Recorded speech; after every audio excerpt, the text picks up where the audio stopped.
Ready. आज या ठिकाणी मुंबईवरनं 5-6 मित्रमैत्रिणी एकत्र आले होते। त्यांच्यापैकी तन्वी जामदार नावाची ही जी मुलगी आहे 27 वर्षाची, ती सकाळी धबधब्याच्या आपल्या ह्या कठड्यावरनं खाली दरीमध्ये कोसळली। जवळपास 300-350 फुटावरती खाली कोसळली होती।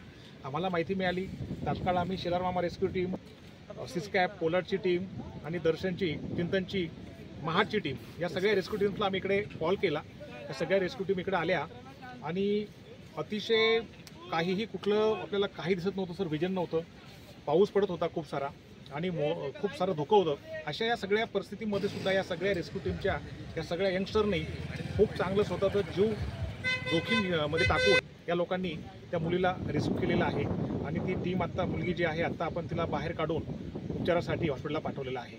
या ठिकाणी या सगळ्या टीमचं मी सर्वप्रथम अभिनंदन करतो की त्यांनी अतिशय महत्त्वाचं आणि खूप मोठं काम केलेलं आहे। त्यांच्यासोबत MSCBची टीम इकडे सोबत आमच्या होती, माणगाव पोलीस स्टेशनची आमची संपूर्ण टीम सकाळपासून इकडे आहे, तहसीलदार साहेब हजर आहेत, त्यांची टीम आपल्यासोबत आहे। या सगळ्या यंत्रणांनी आज एकत्र येऊन ह्या मुलीचा आपण जीव वाचवलेला आहे। तर माझं सर्व पर्यटकांना या ठिकाणी आव्हान आहे, विनंती आहे की आपण पर्यटनाचा आनंद घ्या, परंतु स्वतःचा जीव धोक्यामध्ये घालून तुम्ही अशा प्रकारे वागू नका की जेणेकरून तुमचा जीव धोक्यात याच्यामध्ये जाईल। तर सर्व पर्यटकांना माझी विनंती आहे की आपण पर्यटनाचा आनंद घ्या, परंतु अशा पद्धतीने वागू नका। गावकऱ्यांना पण माझी विनंती आहे की आपण थोडंसं लक्ष इथे घाला, जेणेकरून अशी दुर्घटना होणार नाही। थँक्यू। बोला सर. आज सकाळी कुंभे डॅम परिसरामध्ये जो धबधबा आहे, पर्यटकांच्या दृष्टीनं अत्यंत आनंद घेण्यासारखा हा धबधबा आहे।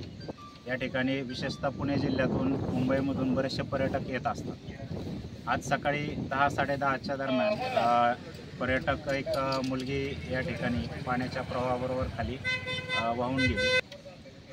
सकाळी 10-10:30च्या दरम्यान या ठिकाणी ही बातमी कळल्यानंतर तात्काळ आपल्या तालुक्यातील महाडमधील सिस्कॅप महाड रेस्क्यू टीम आहे, शेलार मामांची जी टीम आहे, मुश्ताक आहेत, SRT टीम जी आहे, या सर्वांनी या रेस्क्यू ऑपरेशनमध्ये तात्काळ स्वतःहून या ठिकाणी झोकून देऊन, जे स्वतःचा जीव धोक्यात घालून त्या ठिकाणी या धबधब्यामध्ये उतरून त्या मुलीला रेस्क्यू केलेला आहे।